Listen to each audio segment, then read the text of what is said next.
morning and welcome to Market Opening on our brand new collab show between Business Today and India Today TV just after 9 a.m. and we're here to get you ahead of the curve as markets kick off trading for the day.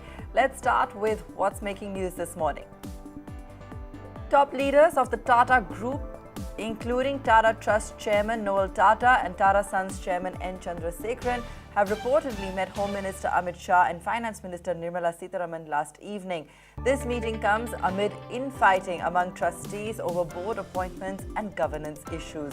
It could be a consequence of infighting among Tata trustees or the recent spate of layoffs, but the country's largest IT company, TCS, has decided to cancel its press briefing tomorrow for its second quarter results. All eyes on Tata Group counters as they open for trade today. Buying frenzy on Wall Street and Asian markets takes a small pause. US indices retreat on profit booking in tech. Investors reportedly wary of a bubble forming around artificial intelligence. And gold may have crossed its Rubicon, comfortably settling beyond the $4,000 level today. Prime Minister Modi to inaugurate the Navi Mumbai International Airport today. His Mumbai agenda also includes meetings with British Prime Minister Keir Starmer, who arrived in Mumbai this morning, and a high-level business delegation. The Prime Minister will also inaugurate a new 12,200 crore rupee Mumbai Metro Line 3. Salary is expected to rise by an average 9% next year, with NBFCs and the real estate sector leading the way. The Aon Annual Salary Increase and Turnover Survey says resilient consumption, investment and policy support will also lead to lower attrition.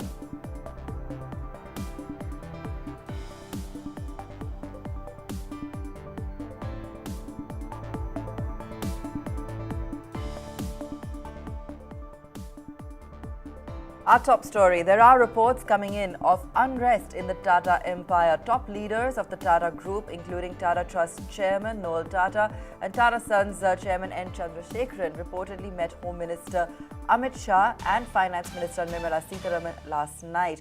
This meeting comes amid reports of infighting among trustees over board appointments and governance issues.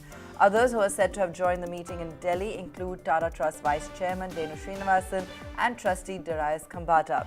The Finance Minister also joined in at the Home Minister's residence.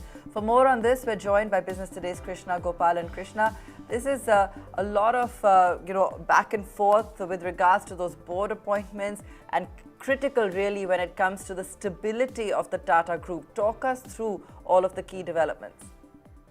Abba. At the outset, Tata Trust, they are the single largest shareholder in Tata Sons, the holding company of the group. They hold about 66%. The trigger for this entire development was the stepping down of Vijay Singh, the Tata Trust nominee on the board of Tata Sons. Just want to reiterate the fact that Tata Trust can nominate one-third of the total number of directors on the board of Tata Sons. Tata Sons presently has 9, so one-third of that. Vijay Singh was a Tata Trust nominee.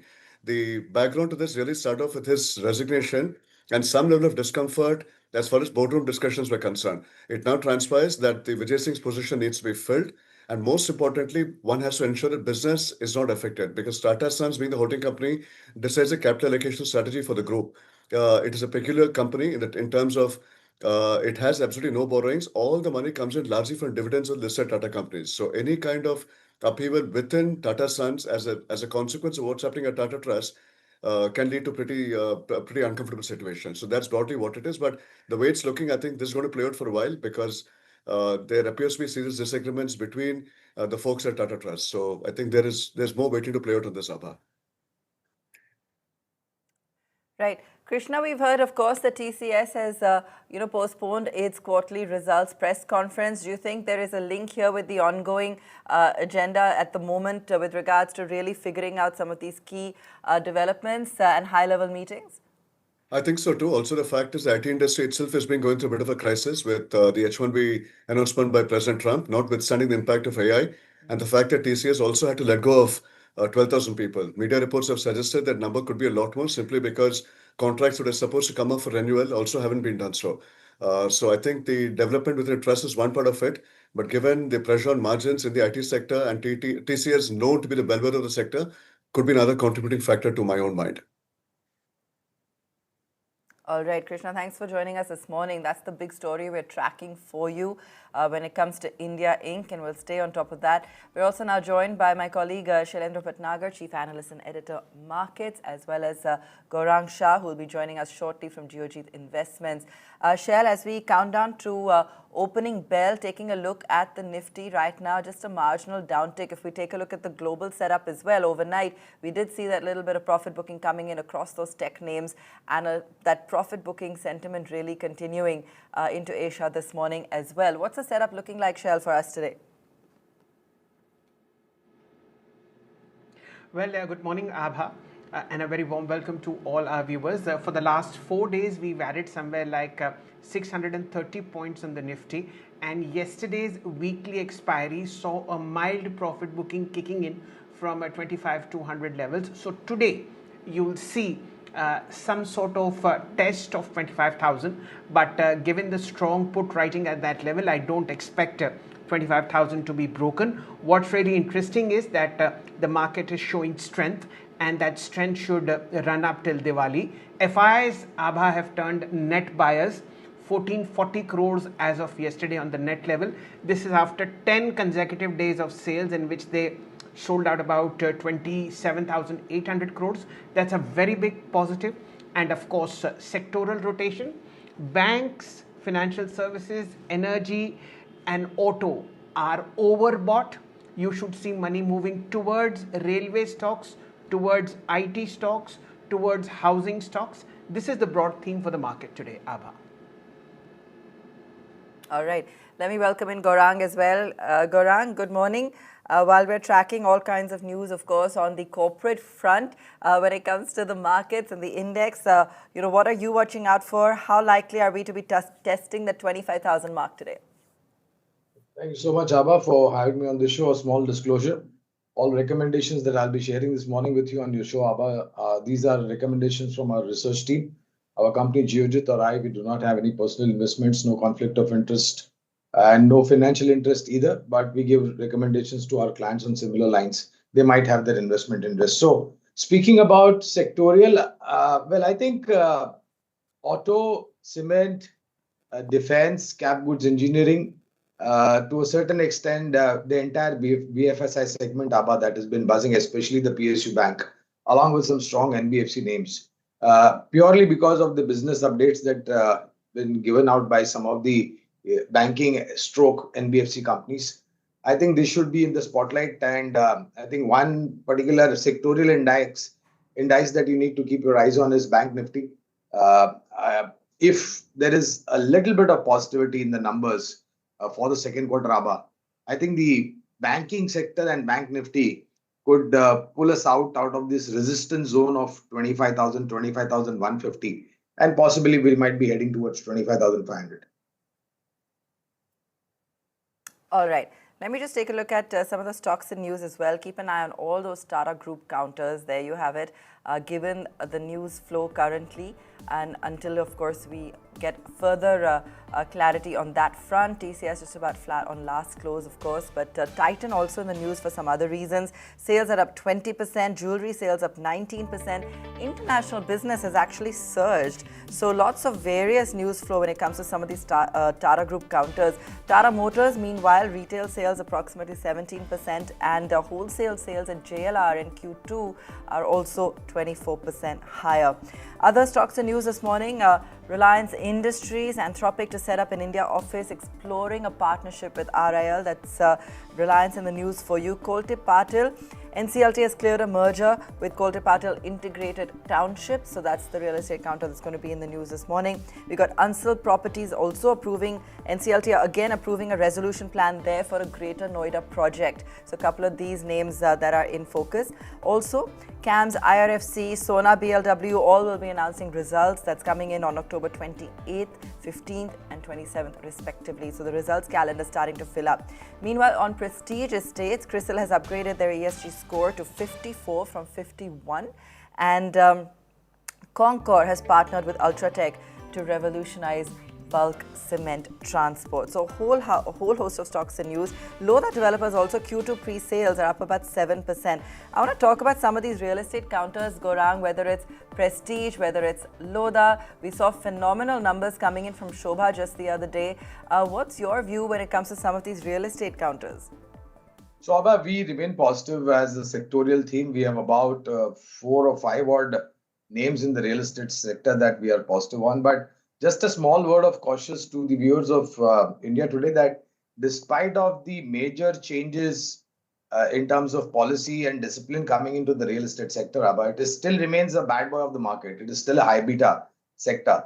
But if I have to reflect upon the very recent past, forget about the history, very recent past, big ticket size projects have got sold out, completely sold out, Abba, in matter of weeks and 10 days. Positive on DLF, Godrej Property, Shobha Limited, Prestige Estates, Oberoi Reality, to name a few. And all these companies, Abba, that I've mentioned, their leverage or debt on the balance sheet is very, very low or negligible. And more importantly, the execution run rate in terms of completion of projects is much, much higher than the industry standards. But with a word of caution, it is a sector that you should definitely keep your eyes on. But along with that, it is still a high beta sector. All right. Just counting down to open, Shell. Let's just recap some of those top names that we'll be keeping our eye on today. Abha, clearly railway stocks, clearly IT stocks, and profit booking in auto stocks.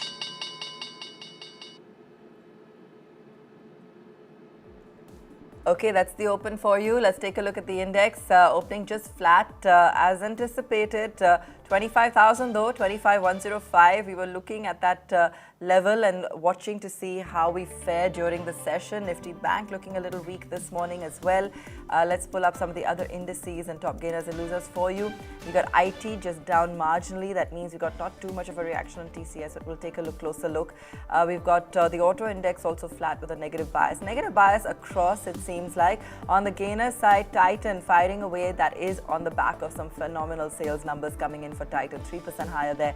Adani Enterprises, Tata Steel, some of the other names we've got moving this morning. Grasim, Bharti Airtel. So cement seems to be a bit of a theme today. Definitely seeing some amount of action there. But advanced decline ratio seems to be skewed towards the negative and a lot of profit booking. Shriram Finance, Tata Motors, numbers not impressing there. Reliance, Nestle, all putting pressure on the index. Bajaj Auto, Ultratech is actually on the downside this morning. Cipla, IndusInd Bank, and the list goes on. A weak start, it seems, Shell. Yes, Abha, all 19 indices that we track are in the red.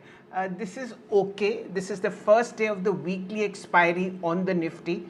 So a bit of a back foot after 4 consecutive days of gains. 630 points, 2.8% higher. So some of it is going to be taken away. I would presume that 25,000 should be tested, but Nifty is back in the green. And this time, as far as prices are concerned, the gainers on the Nifty are right there in front of you. A strong move coming into Titan, as you mentioned, 3.5% higher. Bharti Airtel in top form, 0.5% higher. Infosys, TCS, Tata Steel, and Asian Paints are among the gainers. Overall, 1140 stocks in the green, 1040 in the red. So it's a bit of even Stevens. All right. Gaurang, let's talk about Titan. Good numbers coming in. I mean, we have seen a phenomenal move on some of those jewelry counters. So I wouldn't say I'm surprised necessarily, but really strong numbers. What are you making of Titan? Well, I think it's all that glitter is gold, right, Abba? So at a historical Yes. high level on gold and silver, along with that on platinum. Festive season still up and ticking. Along with that, you have a very strong marriage season coming up. We have a positive coverage on Titan from a long point. And not only the gems and jewelry business, Abba, I think the entire vertical with respect to wristwatches, gems and jewelry, eye care, Carrot Lane they acquired some time back, which is doing extremely well in terms of platinum jewelry sales and other accessory business. I think, if I'm not mistaken, our target is somewhere close to about 4,000 rupees from a long-term point of view. All right. Shringar House of Mangalsutra has also come out with a PAT of 28.5 crore versus 17 crores and revenue up 22%. So let's just look at that one too on the back of earnings. Other than that, we've got a few others reporting earnings as well from the broader markets. But let me just focus on some of the FMCG names as well and get a quick comment from you there, Gaurang, because we did see some amount of the Q2 outlook coming in from Marico. We're also seeing, while pressure remains, but outlook wasn't all that negative. Want to get your take on that. But before that, actually, let me focus on power because we've got a lot of action brewing there. And this has been a consistent theme as well. Reliance Power, we've got Jayaprakash Power, a whole bunch of these that are moving in trade today. Small cap power names particularly. Gaurang, let me get your take on some of these names. Well, with very humble request to all the viewers of India Today is that please don't get into a suckers rally with names like JP Power and Reliance Power, Abba. I think it's more prudent to go with established players, names like NTPC, Tata Power, GSW Energy. Along with that, of course, you have to keep your eyes on the power transmission and distribution, something like Power Grid. Along with that, power equipment manufacturing companies like AC International, etc. And the government policy is very, very clear. For the next 3 to 5 years, you have a huge capacity, new power generating capacity coming up, Abba. 75% of it is going to be focused on clean and green energy. So my sense is that power sector is also likely to do well. And of course, that entire, couple of years back, there was this entire issue. Power theft was a big, big problem, which has now got replaced by smart meters. So that is also got resolved. Okay. Shell, I know that TCS has cancelled its press conference, but the market doesn't seem too perturbed at the moment. And the tech basket is catching your eye. Tell us why. Abha, it's very, very simple. This is where sensible, long-term, value-driven investors are putting in money. The IT index was the worst performer in July, August, as well as September. So some of that is getting negated. It's the top performing index today, 1.2% higher. And everything that you can think of in terms of negativity is baked in the price of TCS, Infosys, Wipro, Tech Mahindra, as also a bit of small caps and mid caps in the IT space. So as we were pointing out in early morning that this was an oversold sector and therefore money will come back in. This is what is happening. TCS, Infosys, Wipro and Tech Mahindra are 4 amongst the top 5 gainers on the Nifty. Abha. Are you in line with that strategy, Gaurang, that it's oversold, money's coming back into tech? Do you see it moving further from here? I surely believe that. I agree with my good friend Shell. In terms of valuation also, I think we are at historical lows with the kind of headwinds that we are facing. Whether it is H1B visa, $1 lakh, $100,000, $1 lakh dollars fees, or whether it is to do with restrictions put by President Trump on expats getting employed by big names in the United States of America, or in terms of discretionary or budgetary cuts which are likely to happen. My only request is that look at IT from a 1.5 year point of view, and I'm sure you will be possibly very, very happy in terms of the returns you will generate. So we're positive on large cap, some of mid cap names, as well as some small cap names in the IT universe. Okay. Prime Minister Modi is on a 2-day visit to Maharashtra, packed with major infrastructure and diplomatic engagements. He'll inaugurate the Navi Mumbai International Airport and the second phase of the Mumbai Metro Line 3, unveil the Mumbai One app, and tomorrow hosts the UK Prime Minister Keir Starmer for the India-UK CEO Forum and the Global FinTech Fest 2025. Let's go across to our colleague Pranay Upadhyay, joining us from Mumbai with more details on the Prime Minister's schedule and key highlights of his visit as well. Pranay?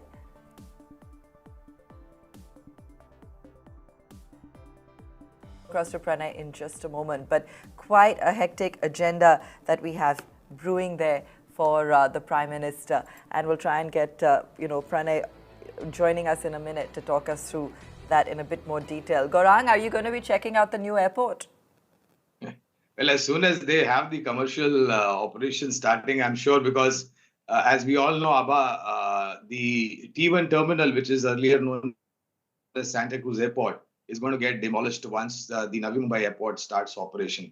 And quite a few flights are going to shift from possibly from T1, T2 to the new Navi Mumbai airport. So by default, you will have to travel over there if you want to catch a flight. All right, well, exciting times for the city. Let me see if Pranay is back with us. But of course, we'll also be tracking very closely the meeting of the Prime Minister with the UK Prime Minister as well tomorrow in Mumbai. So we'll keep you posted on all the developments there as well. All right, back to markets for a moment, and let's take a look at what else is happening when it comes to the broader markets. Shell, just take us through what else is showing up on your charts. Abha, I think the trend has changed for the better. So 25,166 on the Nifty, 62 points higher, and driven completely by the IT sector, 400 points on the Nifty IT index. That is looking good. And one stock which is also a favorite of Gaurang, maybe you can ask him, is Larsen and Toubro. This is doing wonderfully well on the charts, and perhaps headed for a fresh record high. 37.54 for you today, and at this point of time it's in very strong traction and possibly showing its best since December 2024. Abha, L&T. Wow. All right, Gaurang, let's get your view in on L&T as well. So my friend Shell is bang on, right? We've been positive on L&T for a very long time, Abha, to be very honest. And it's got diversified business, be it complex engineering, be it infrastructure, be it hydrocarbon, be it turnkey projects, or be it the big theme that I personally am extremely positive about as a sectorial theme, and that is defense. And if I'm not mistaken, and I stand to be corrected if I'm wrong, L&T is one of the most investor-friendly company. Every 2-3 years or 4 years, when the appropriate time comes, the management gives out either 1:1 bonus or 1 bonus for every 2 shares held. Along with that, you have dividends, and along with that, you have a stellar performance by execution of the huge order book that they have. Positive on it, 4,000 plus could be the targets immediately in the immediate short to medium term. I think long term, sky is the limit for L&T. All right, that's where we leave it on the show today. Gaurang, Shell, thanks so much for joining us. And of course, we're keeping an eye on a couple of key and critical developments, both when it comes to the Tata Group and all of those high-level, high-stake meetings there, along with the Prime Minister's agenda to inaugurate the Navi Mumbai airport and, of course, meet the UK PM tomorrow. So we'll keep an eye on both of those key developments as we go through the day. Do come back and join us for market closing as well at 3 o'clock. Thanks so much for watching.